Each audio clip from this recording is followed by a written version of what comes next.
শ্ৰদ্ধাৰ ৰাইজ, আজি মই মোৰ ফেচবুক লাইভত এটা মই বিশেষ কথা ক'ব খুজিছোঁ।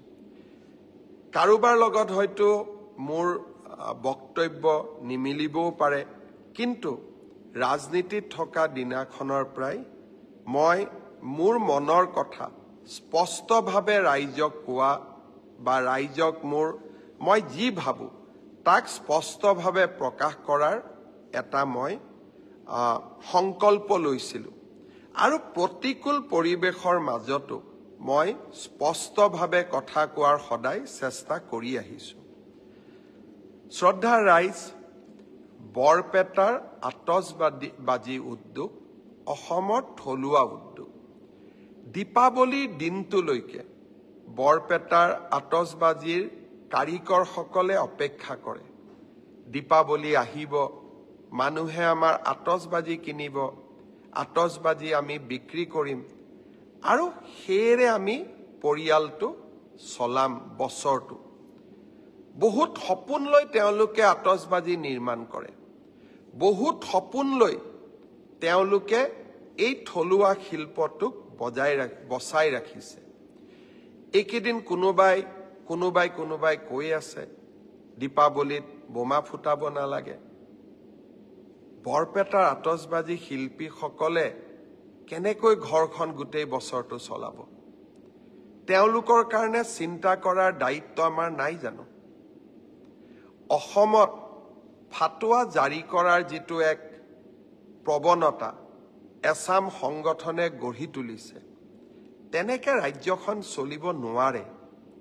মই আকৌ এবাৰ মনত কৰিম, জুবিন গাৰ্গৰ গোটেই জীৱনটোৱে আছিলে দুখীয়া জনৰ কাৰণে। মই ভাবোঁ জুবিন জীয়াই থাকিলে প্ৰথমতে জুবিনে সংগঠনসকলক ক'লেহেঁতেন যে বৰপেটাৰ আতচবাজীৰ শিল্পটোক আমি মৰিবলৈ নিদিওঁ। মই অসমৰ ৰাইজক আহ্বান জনাম, বৰপেটাৰ আতচবাজী শিল্পটোক জীয়াই ৰাখিবৰ কাৰণে দীপাৱলীত আমি থলুৱা শিল্পৰ বা থলুৱা আতচবাজী কাৰিকৰৰ পৰা কিনা বোমা আমি নিশ্চিতভাৱে ব্যৱহাৰ কৰিম। আনন্দত নহয়, শিল্পটোক জীয়াই ৰখাৰ কাৰণে আৰু জুবিনৰ আদৰ্শক জীয়াই ৰখাৰ বাবে।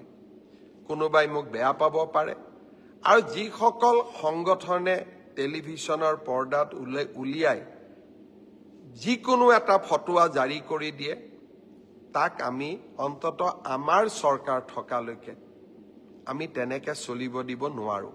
কাৰণ আমি এইখন অসম মানৱীয় মূল্যবোধৰ মাজেৰে আগুৱাই যোৱাটো বিচাৰোঁ। সনাতন আমাৰ সংস্কৃতি। দীপাৱলী অতীজৰে পৰা আমি পালন কৰি আহিছোঁ। বোমা ফুটাব লাগে নালাগে মই নকওঁ, কিন্তু দীপাৱলীও পালন নকৰোঁ যদি, তেতিয়াহ'লে আমি বৰদিনো পালন নকৰিম। যদি বৰদিন পালন নকৰোঁ, আমি নিউ ইয়াৰ্ছো পালন নকৰোঁ, আৰু যদি নিউ ইয়াৰ্ছ পালন নকৰোঁ, তেতিয়াহ'লে আমি ঈদো পালন নকৰোঁ। আমি তেনেকুৱা কৰিব পাৰিম জানো? আৰু সেইকাৰণে মই অসমবাসী ৰাইজক আহ্বান জনাম, আমাৰ সভ্যতা সংস্কৃতিক আমি কোনো কাৰণতে এৰি নিদিওঁ, আৰু সভ্যতা সংস্কৃতিক আমি আগুৱাই লৈ যাম আৰু বিনম্ৰতাৰে সৈতে আগুৱাই লৈ যাম। মনৰ দুখৰ মাজতো আবেগৰ মাজতো আমি বৰপেটাৰ আতচবাজী শিল্পক আমি মৰিবলৈ নিদিওঁ। কোনোবাই কৈছে যে এই বছৰ ইনকাম নহ'লে অহা বছৰ ইনকাম কৰিব। কেনেকে কৰিব? ক'ৰ পৰা কৰিব? কোনে দিব? সেইকাৰণে মই সিদ্ধান্ত লৈছোঁ যে এই বছৰ বৰপেটাৰ আতচবাজী মই নিজেই কিনিম, আৰু বৰপেটাৰ আতচবাজী ময়ো ফুটাম। কিয়? কাৰণ বৰপেটাৰ শিল্পটোক আমি জীয়াই ৰাখিব লাগিব। বাকী আন ফটকাৰ লগত মোৰ সম্বন্ধ নাই, কিন্তু দীপাৱলীও আমি পালন কৰিম, বিনম্ৰতাৰে পালন কৰিম, সংযমেৰে সৈতে পালন কৰিম, আৰু জুবিনক বুকুত লৈ আমি দীপাৱলী পালন কৰিম।